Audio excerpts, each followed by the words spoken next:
If you're looking for some simple ways to improve the quality of your sleep, then this is the video for you. My name is Harlow and I'm the Over-Fifties specialist from Physio in Farnham. And today I'm going to be giving you 6 strategies to maximize the quality of your sleep. Now you might be thinking, Will, you're a physio, why are you talking about sleep? And the reason I have such an interest in sleep is because it's absolutely integral to the improvement of pretty much all of the injuries that I treat. There's correlations between back pain, neck pain, knee pain, even things like ankle tendon pain and quality of sleep. If your sleep is not good, these injuries are going to take longer to heal. So that's why I'm going to be giving you 6 simple strategies to maximize your sleep today. Now, the important thing to think about sleep is the fact that sleep is when healing occurs. When we're moving around in the day, our bodies are active, our minds are active, and you can think of your body as having a battery. The longer you're awake, slowly, the battery starts to wear down. And the only way to recharge it is to sleep. Sitting down, lying down, if you're awake, it doesn't do anywhere near as good for your replenishment as sleep does. So we need to have good quality sleep if we want to stay healthy and if we want to stay fit. Now let's talk about the 6 simple strategies for maximizing your sleep quality. Strategy number 1 is to limit caffeine intake after midday. Now, I ran an experiment on myself recently, and I'm a big coffee drinker. I love my coffee. And I also happen to have one of these watches, the Garmin watches, that tracks not just how much sleep you get, but also the stages of sleep that you go through. And I've always thought that even though I drink coffee sort of all the way throughout the day, my sleep is still pretty good. I still get 7 or 8 hours of sleep. However, when I started using the watch and it was telling me what kind of sleep I was getting lots of light sleep, but not very much deep sleep at all. I was only typically getting about 45 to 50 minutes of deep sleep every night. And while this is in the normal range, it's the low end of normal. So I was sometimes waking up feeling tired, even though I'd had 8 hours sleep, and something wasn't quite right. So what I did is I started to limit caffeine intake after midday. I stopped drinking coffee after the early morning. I just had 1 green tea before lunch and then nothing for the rest of the day. And almost instantly, my amount of deep sleep every single night doubled. I was suddenly getting 2 hours, 2 hours, 15 minutes every single night of deep sleep, and the mornings felt much easier. Now, deep sleep is when your healing occurs. So if you're suffering from an injury or a painful problem, that is the type of sleep you need to get. So stop drinking coffee, stop drinking caffeine after 12 o'clock for a really noticeable difference. Now, the second strategy that you can put in place to improve your sleep is to limit your blue light exposure before bed. Now, blue light is something that we are all exposed to all the time. It comes from our phones, it comes from our laptops, it comes from our televisions, it even comes from some of the overhead lights in our room. And it's not harmful in and of itself, but light from screens tends to drive one of the parts of the brain that keeps you awake. It's the kind of light that wakes you up nice and fully in the morning. So in the mornings, blue light is quite helpful because it wakes us up.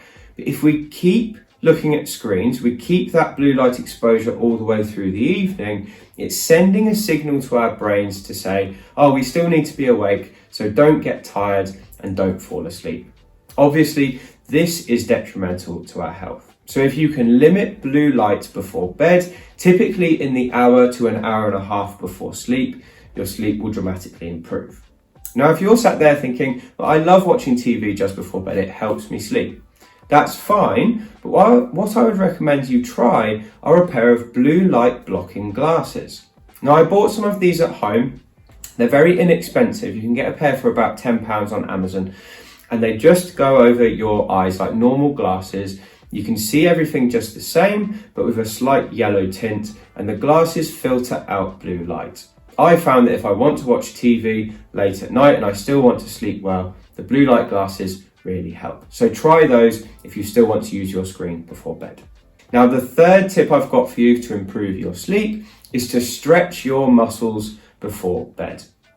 Stretching not only improves your flexibility, it also helps your overall health, and it's a way to calm your body's nervous system as well. We have a type of nervous system in our body called the parasympathetic nervous system, and stretching will stimulate the parasympathetic nervous system and lead to relaxation. Just as the muscles have to relax to allow the stretch to happen, the rest of your body also has to relax once the parasympathetic nervous system is stimulated. So what you can do before bed is you can go through a 5-minute stretching routine, stretch all of the major muscles, especially in the legs. So your hamstrings, your calves, your front of thigh muscles, you can stretch your back, you can stretch your arms, and I have plenty of videos on my channel to show you how to do just that. Now, the fourth strategy to help improve your sleep is to be careful with your meal timing. Now, when we eat food late at night, you might notice that you can't sleep as well because you've got a full tummy and it feels uncomfortable. So that's one reason that eating a late dinner can decrease the quality of your sleep. The other way that it can decrease the quality of your sleep is it also raises your body temperature after you eat. And the thing that makes us tired is actually our body temperature decreasing slowly. So if we've just eaten and then we try and go to sleep, instead of decreasing, the temperature is actually increasing, which is likely to keep you awake for longer and prevent your deep sleep. So for those two reasons, eating just before bed is a bad idea. Now, instead, you should try and eat at least 2 hours before you go to bed. So give it that much time between finishing your meal and getting into bed. You'll notice a difference in your digestion and your sleep quality will improve as well. Now, the fifth tip to help you sleep better at night is along the same wavelength as our last tip.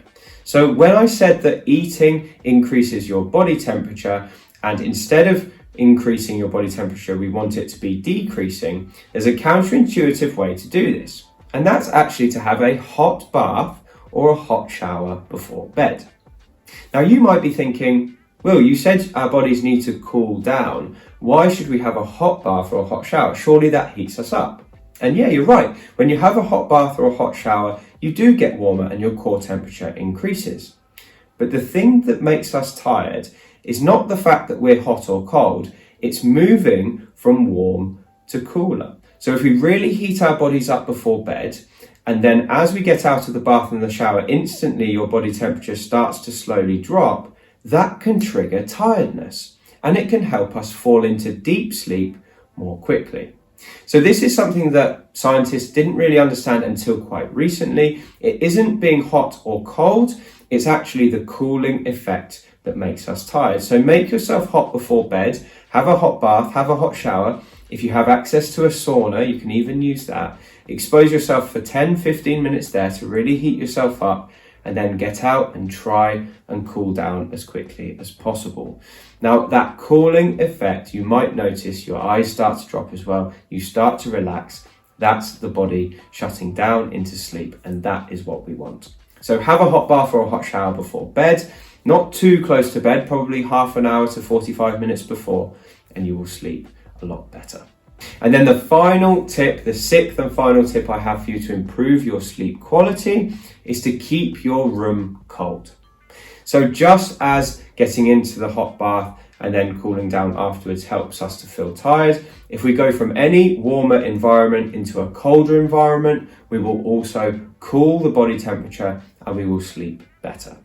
Research shows that the best sleep happens in bedrooms that are about 16 degrees centigrade, which is actually quite cold. It's colder than most people have their bedrooms.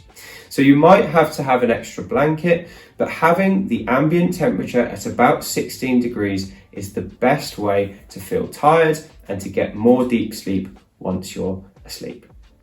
Anyway, that's all I have for you today. I hope those tips have been useful. Put them into action and see if they can help you sleep better.